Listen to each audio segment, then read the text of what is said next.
ራትና ክቡራን ተመልካቾቻችን አሁን ደግሞ በመከላከያ ሰራዊት በተጣባባቂነት የሚያገለግሉት ኮሎኔል መኮንን ተስፋ መስመር ላይ ይገኛል። ሰላም ጤና ይስጥልኝ ኮሎኔል። ጤና ይስጥልኝ አይቶ እንደምነው ባልደረባዬ እግዚአብሔር ይመስገን። ተስፋዬም እዚህ አጠገብ ያለ። ጤና ይስጥልኝ ኮሎኔል መኮንን ተስፋ።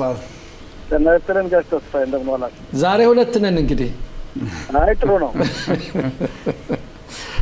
እሺ እንዴት ነው አገራችን በተለይ መከላከያ ሰራዊታችን ያለው ሁኔታ በተለይ ደግሞ አዛን ስንመለከት የተኩስ አቁም ስምምነት አለ ተብሏል። ግን በየዕለቱ ደግሞ የምንሰማው ዜናዎች በተለይ ደግሞ በአገራችን ደቡብ ክፍል የምንኖር ይበልጥ የምናውቀው ደግሞ አሁን አንዳንድ ፍንዳታዎችን ተኩሶችን እንሰማለን። አዛ ያለው ተጨባጭ ሁኔታ ምን ይመስላል? ጥሩ እንግዲህ እንደምታውቀው ቀደም ብዬም ደጋግሜ እንዳልኩት አዛ ውስጥ ጦርነቱ አላለቀም። መከላከያ 53% የአዛን አካል ይዞ ባለበት ቦታ ስምምነቱ እንዲፈጸም ስራውን እየሰራ ነው። ግን ሐማጽያኑ ሐማስ ምንጊዜም መሞት የማይሳነው በየጊዜው ወታደሮቻችን ለመጉዳት ከዋሻ እየወጡ መስመሩን አልፈው ብቻውን መስመር አልፈው ወታደሮቻችን ይፈልጋሉ። ስለዚህ ማንኛውም ስምምነት መስፈርት አለው። ይህ መስፈርት ብቻ መስመሩን አልፎ የሚገኝ የቴሮሪስት ቡድን በሙሉ ድባቅ ይመታል። ዛሬም ጠዋት የተደረገው ይሄው ነው። 5 የቴሮሪስቱ የሐማስ ቡድኖች ከዋሻ ወጥተው ወታደሮቻችን ለመጉዳት ሲሉ ቀድመው ስለታዩ መከላከያ ድባቅ መጥቷቸዋል። ይህ ነገር አንድ ቀን የሚያልቅ አይደለም፣ ይቀጥላል። መከላከያ ራሱን መጠበቅ አለበት። ከቦታው እንዳለ ሆኖ ስምምነቱን ለማስፈጸም የሚያደርገው ሂደት በሙሉ ይህ እንግዲህ ዋጋ የሚያስከፍል ነው። ብዙ ወታደሮቻችን በአዛ ውስጥ በአሁኑ ሰዓት ይህ ድርጊት እንዲፈጸም ስራቸውን እየሰሩ ነው። ግን ራሳቸውን ለመከላከል ሲባል እንደዚህ ነው። በየጊዜው ሐማስ መሞከሩ አይቀርም። ግን የሚሞክር በሙሉ እየተገደለ እየተደመሰሰ በዚህን ሰዓት ነው ያለ ነው። ከዚህ በተረፈ ሐማስ ስምምነቱ እንደሚፈቅደው ሁሉ ሁለተኛ ደረጃውን ለመፈጸም ዝግጁ አይደለም። መሳሪያውንም አልፈታም እያለ ነው። እኔም ደጋግሜ እንዳልኩት ሐማስ ትጥቁን የሚፈታ መስሎ አይታየኝም። ማን ነው ትጥቁን የሚያስፈታው? የቱርክ ወታደር፣ የኢንዶኔዚያው፣ የካታሩ ሁሉም አንድ ናቸው። እነሱ ሲመግቡት፣ እነሱ ሲያደራጁት፣ እነሱ መሳሪያ ሲሰጡት የቆዩ አካላት ሐማስን ትጥቅ ያስፈቱታል የሚል አቋም የለኝም። መከላከያ ቀደም ሲል እንዳልኩት በዛሬ 2 ሳምንት 3 ሳምንት ሙሉ ዝግጅት አድርጓል። ይህ ሁኔታ የተፈጠረው የሰላም አካል ሙሉ ስራውን ካልሰራ፣ መሳሪያውን ካልቀማ፣ በተለይ ከባባድ መሳሪያዎችና ዋሻዎቹን እንዲሁም ፋብሪካዎቹን ካልተቀማ ሐማስ አንሰራርቶ ራሱን አዘጋጅቶ ልክ ጥቅምት 7 እንዳደረገው ሰፈሮቻችን ለመውረርና ለመግደል ነው የሚሞክረው። ይህም አይሳካለትም። መከላከያም ሆነ መንግስት ይህን ቀድሞ ያውቃል። በዚህ ደረጃ ነው ያለ ነው። ኮሎኔል የኔ ጥያቄ ያው ከጋዛ ብዙ ሳንርቅ ግብጽ የሚሆነው የቱርኩ ፕሬዝዳንት ኤርዶዋን በእውነት ከሰሞኑ ግብጽ የስራ ጉብኝት አድርገዋል። በጉብኝታቸውም ላይ የተለያዩ ስምምነቶች እንዳሉ ነው የሚያሳየው። የውጭ ምንጮች እንደሚያሳዩት በአሁን ሰዓት በእውነት ግብጽ ራሷን የማበረታታትና የጦር ሰራዊቶቿን የበለጠ መሳሪያዎች የማስታጠቅ ሁኔታዎችም እየታዩ ነው። በጦር ሰራዊቱም ሆነ በአገር ውስጥ እንግዲህ በእናንተም ምን አይነት ሁኔታዎች፣ ትኩረቱ እንዴት ነው? እስራኤልስ ይህንን ነገር እንዴት ነው እየተከታተለች ያለችው? ኮሎኔል እሺ፣ በወታደራዊ አካል ከጠየቀኝ ምንጊዜም አንዳንድ የአረባት ሀገራት ይህን ለመፈጸም እስራኤልን ከምድረ ገጽ ለማውደም የማያደርጉት ሂደት የለም። አሁን ደግሞ አስጊና ትልቁ ፈተና የሚሆነው የቱርክ መጨመር ነው። ምንጊዜም ቱርክ እስራኤልን እንደወነጀለች ናት፣ ወታደሮቻችን እንደወነጀለች ናት። አዛ ለመግባት ጀልባዎችና አንዳንድ ታንኳዎችን፣ መርከቦችን የምታደራጅ እሷ ናት።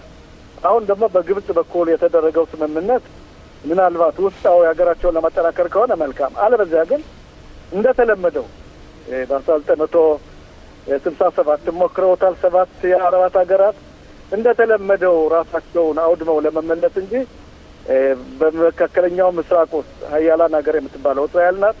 ሙሉ ትጥቅ አላት። ራሷን የመከላከል በአየር ብቃትም ሆነ በፓይለቶቿ የታወቀች ናት።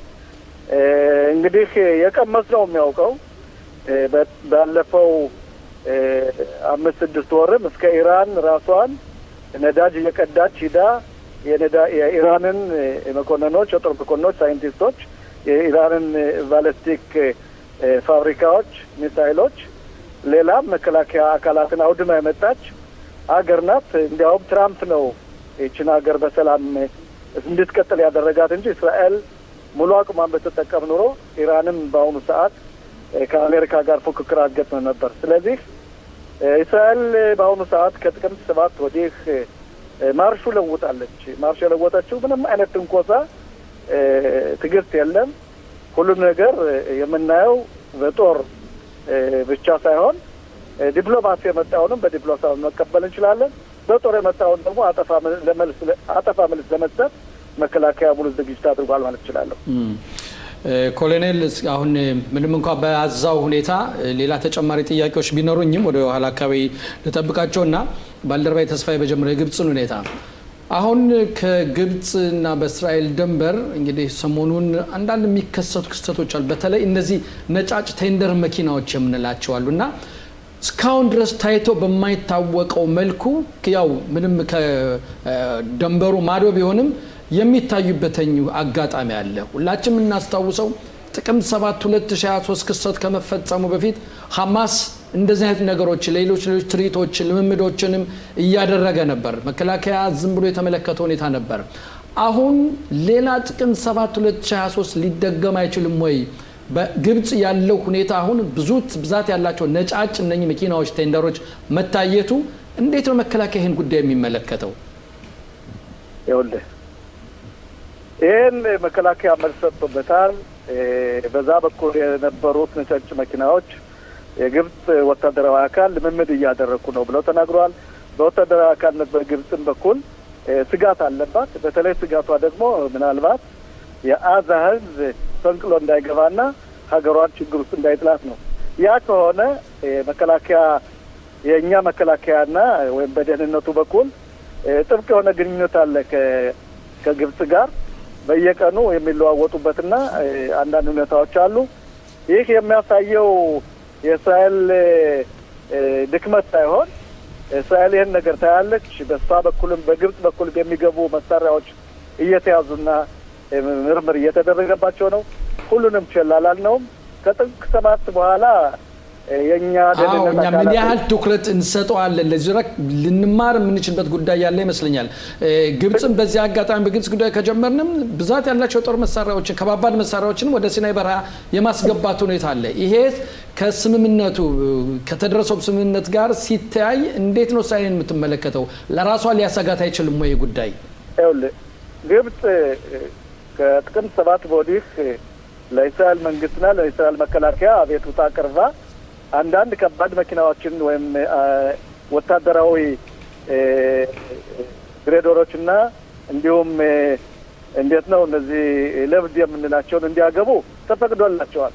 ምክንያቱም የግብጽ ስጋት ቀደም ሲል እንዳልኩት የአዛ ህዝብ ወደ ራፊያ ወደ እነሱ ራፊያና ከዛም ወደ ከዋና ከተማይቱ እንዳይገባ ስጋት አለባቸው።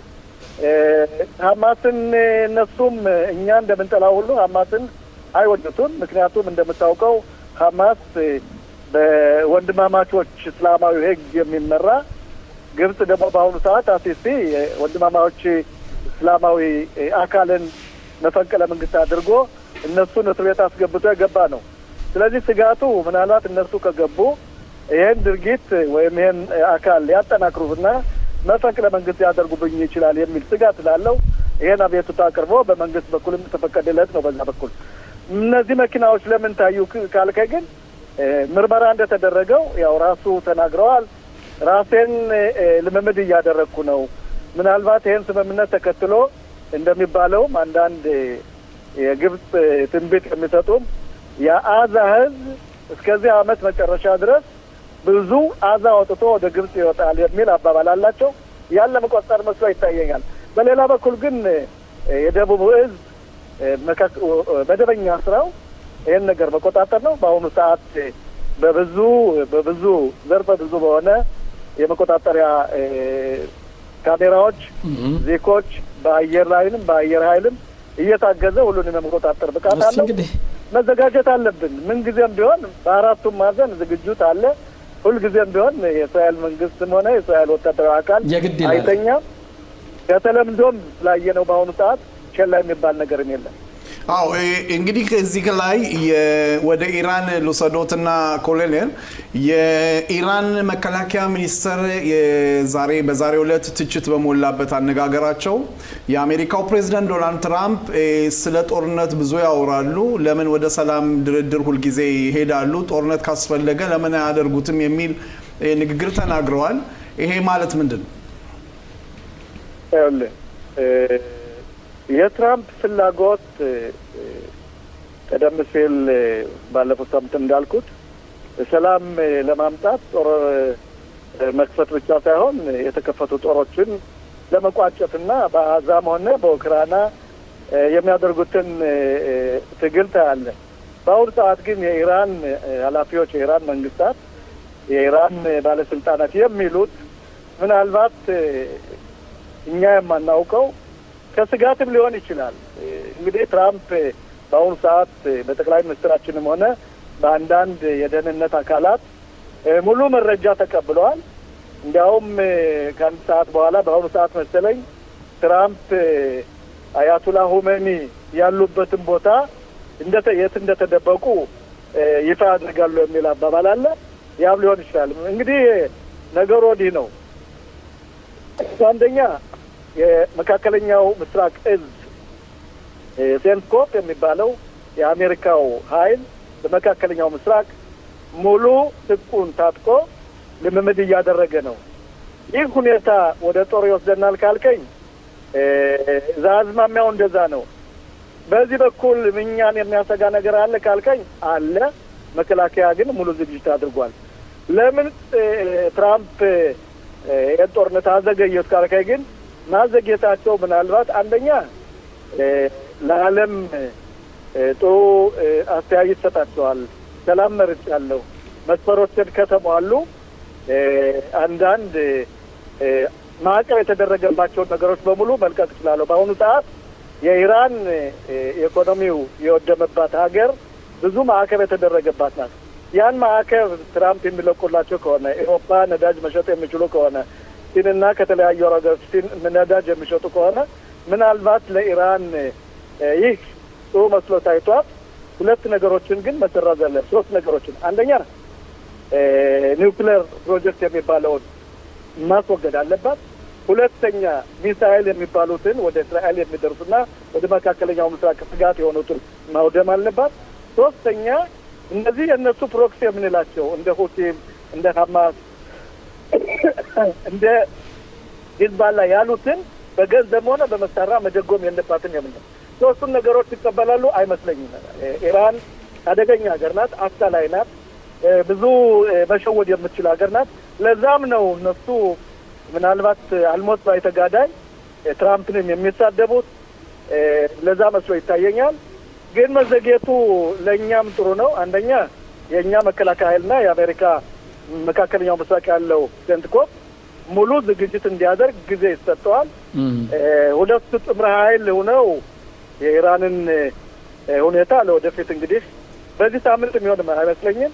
በሚቀጥለው ሳምንት ግን ምናልባት አጠራጣሪ ነው፣ በጣም አጠራጣሪ ነው። ምክንያቱም እንደምናየው የኢራን ባለስልጣናት እየዛቱ ነው።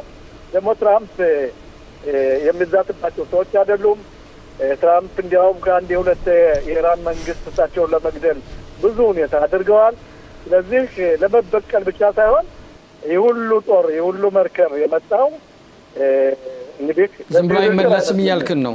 ለሽርሽር አይመስለኝም። ስለዚህ እዚህ ላይ ዝግጅት እንጂ ይሄ ነገር ቢሆን አልጠራጠርም። እዚህ ላይ ጠቅላይ ሚኒስትር ቢንያሚን ኔታንያሁ ባለፈው ሳምንት ሁላችንም እንደምናውቀው አሜሪካ ጎብኝተዋል። ከፕሬዚዳንት ዶናልድ ትራምፕ ጋር ተገናኝተው ተወያይተዋል። የእስራኤል ትልቁ ፍላጎት በአሁኑ ሰዓት እንደምንባለው ከሆነ እንደሚባለው ሳይሆንም ኢራን ድርድር ላይ ቢደረስም ስምምነት ቢደረስም ስምምነቱን አታከብርም የሚል አኳኋን አለ፣ አካሄድ አለ። ሲቀጥል ማነው ስምምነቱን ማያከብር? ኢራን ከአሜሪካ ጋር ስምምነት ላይ ብትደርስም በድርድሩ ስምምነቱን አታከብረውም የሚል አባባል አለ። ይሄም ጠቅላይ ሚኒስትር ቤንያሚን ኔታንያሁ የተናገሩት ሁኔታም አለ። እዚህ ላይ የጠቅላይ ሚኒስትሩ በአሜሪካ የነበረው ጉብኝት ምን ያህል በትራምፕ ላይ ጫና ወይም ተጽዕኖ ሊያሳድር ይችላል? ድርድሩን ትተው ወደ ጦርነቱን እንዲገዱ። አንደኛ ትራምፕና ጠቅላይ ሚኒስትር ቤንያሚን ኔታንያሁ በጣም የሚዋደዱ ትልቅ ክብረት ያላቸው ሁለት የሀገራት መሪዎች ናቸው። የራሳቸው የሆነ ውስጥ ሚስጥር አላቸው። ትራምፕ ለእስራኤል ሀገር ያደረጉት ይሄ ነው ተብሎ የሚዘረዘር አይደለም። በአሁኑ ሰዓት ጠቅላይ ሚኒስትሩ የሄዱት አንዳንድ መረጃዎችን በተለይ አዲስ የሆኑ መረጃዎችን ለትራምፕ አቅርበዋል። ሌላው ይህ ጦርነት የሚካሄደው በአሜሪካና በኢራን እንጂ በእስራኤልና በኢራን አይደለም። ምናልባት ግን የአሜሪካ ጦር ከኢራን ላይ ጦር ከከፈተ የመጀመሪያ ኢላማ የምንሆነው እኛ ስለሆነ እኛ ሙሉ ዝግጅት አድርገናል። ስለዚህ ነገሮቹ በአሜሪካ ቢሆኑና የእኛ የምንረዳው ዘርፈ ብዙ ስላለ ለአሜሪካ ለመካከለኛው ለክሰንት ኮፉም በመረጃም ሆነ በአንዳንድ ቦታዎች ላይ በዛ ውስጥም ስለማንጠፋ ቀረብ ያለ መረጃዎችን ማቅረብ እንችላለን። ካስፈለገም በጥምር ኃይል ኢራንን በተለይ በመከላከያው በኩል ከልምድ የተነሳ ለእስራኤል ሙሉ ብቃት አላት ይሄን ለመስራት። ስለዚህ ለዛ መሰለኝ ውይይት የተደረገው። ስምምነቱ ሶስት ነገሮች ከተፈጸሙ እስራኤል ስምምነቱን የማትቀበሉ አይመስለኝም። እነዛም ሶስት ነገሮች ቅድም ያልኩ ነው። ኒውክለሩ፣ ሚሳይላቸውና ተምዘጋዛጊዎቻቸውን፣ ሌላው ቴሮሪስትን የምትመግብበት ሂዝቦላን፣ ሐማስን፣ ሁቲን ካቋረጠች የኢራን ሕዝብ ኢኮኖሚው ካደገና ሰላም ከመጣ ነዳጅ ከተሸጠ ኔፍት ከሸጠች እኛ ይህን ነገር አንጠላም። ግን ዙሮ የኢራን ፍላጎት ምንጊዜም ቢሆን በጋድ የምትናገረው እስራኤልን ለመደምሰስ ስለሆነ እነዚህ ፕሮክሲዎችን የምትልካቸው እሱን ይህን ድርጊት ለማድረግ ስለሆነ ምንጊዜም ቢሆን እስራኤል አሜሪም እንኳ ብትዋቸው አቅማለን፣ ብቃት አለን። ከአሁንም በፊት አሳይተናል። የራሳችን ስራ ሊሆን ነው ማለት ነው። ኮሎኔል ሳንጠይቅ እንዳናልፍ የምፈልገው ነገር ቢኖር የራማዳን ጾም እየደረሰ ነው። ይሁዳና ሰማሪያን ባስመለከተ ጦር ሰራዊቱ ወይም የጸጥታ ኃይሉ ምን አይነት ዝግጅት እያደረገ ነው በዚህ ሁኔታ ላይ? ይህ እንግዲህ በየዓመቱ የሚደረግ ነው። በአሁኑ ሰዓት እንደምታየው ትልቁ ፈተና የሆነው ፍቃድ የሌላቸው በራማላም ሆነ በሽክም በጀኒን የሚኖሩ ስራ ለመስራት ወደ እስራኤል ሀገር እየመጡ ንብረት እየዘረፉ መኪና እየሰረቁ አልፎም ቴሮር ለማድረግ ወይም ሽብር ለመፍጠር የሚያደርጉት ሁኔታ ለፖሊስ ትልቅ ፈተና ሆኗል። በውትድርና አካል ግን ይህ ከተለምዶ የተነሳ ምንጊዜም እስራኤል ወታደሮቻችን በዛ አካባቢ ብዛት ያለውን ወታደር ታመጣለች። ፖሊሶቿን በተለይ ኢየሩሳሌም ዙሪያ ይሄ ነገር ይደረጋል። ሙሉ ዝግጅት አለ። እነሱ ጸልየው ከተመለሱ እንደተለመደው እስራኤል ቀድማ ውጊያ አታደርግም። ግን ህብረተሰቡም በዚህ በኩል መጠቀቅ አለበት። በተለይ ረመዳን ምንጊዜም ቢሆን ለእስራኤል ፈተና ነው።